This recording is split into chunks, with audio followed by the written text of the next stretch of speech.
علی ایک بار لڑائی کر رہے تھے. کیا کر رہے تھے؟ ایک کافر کے اوپر بیٹھ گئے. کہاں بیٹھے؟ سینے پہ بیٹھ گئے. اور وہ دین کے لیے لڑائی کر رہے تھے. کس لیے لڑائی کر رہے تھے؟ دین کے. اور اس نے ان کے منہ پہ تھوک دیا. کیا کر دیا؟ حضرت علی نے اس کو چھوڑ دیا. حضرت علی نے کیا کیا؟ اس کو چھوڑ دیا. تو اس نے کہا کہ ہم کو کیوں چھوڑ دیا آپ نے؟ تو حضرت علی نے کہا پہلے جب میں تجھے مارنے والا تھا تو میں دین کے لیے تجھے مارتا, لیکن جب تو نے میرے اوپر تھوک دیا تو میرے نفس نے کہا مار دو اس کو, اس نے تمہاری بے عزتی کی.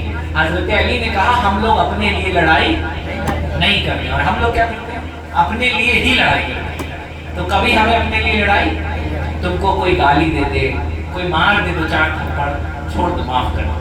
لیکن کوئی نبی کے بارے میں بات کرے, کوئی ولی کے بارے میں بات کرے, کوئی امام حسین کی گستاخی کرے, کوئی مسجد مدرسے کے بارے میں گستاخی کرے, تو ہمیں اس کا منہ بند کرنے کی کوشش کرنی, پوری کوشش کرنی. جتنی طاقت ہے اتنی طاقت سے کوشش کرنی.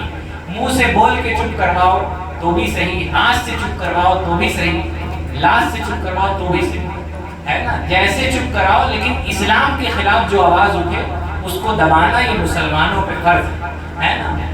اور یاد رکھو تم اپنی جان کو بچا نہیں پاؤ, ہے نا.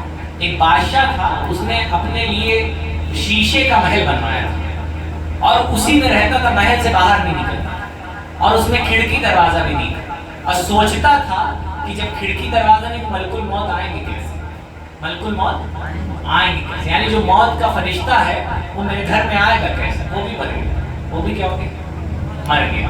سکندر بادشاہ کا نام سنے ہو نا, آدھی دنیا پہ اس نے حکومت کی تھی. جب وہ مرا تھا تو اس نے کہا تھا میرے دونوں ہاتھ باہر نکال دیں. لوگوں نے کہا کیوں؟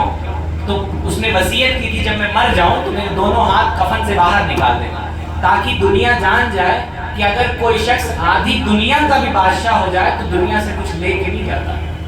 آدھی دنیا بھی کما لے تب بھی وہ دنیا سے کچھ لے کر نہیں جاتا. تو ہمیں اپنی جان بچا بچا کے نہیں رکھنی چاہیے. ہمیں دین پر مرنے مٹنے کے لیے تیار رہنا چاہیے, ہم وقت تیار رہنا چاہیے. امام حسین رضی اللہ تعالیٰ نے یہی پیغام دیا. اور یاد رکھو جو اللہ کی راہ میں مرتے ہیں وہ زندہ ہوتے ہیں. وہ کیا ہوتے ہیں؟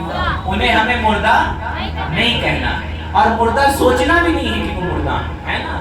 جو اعلیٰ حضرت کی بات یاد رکھنا, جو مردہ کہے تجھ کو مردہ ہے بلا. جو مردہ کہتا ہے, اعلیٰ حضرت کہتے ہیں اللہ کی قسم وہ خود مردہ ہے, اس کے اندر خود جان نہیں ہے. اگر اس کے ایمان میں جان ہوتی تو وہ کبھی اللہ کے نیک بندوں کو مردہ نہیں کہتے.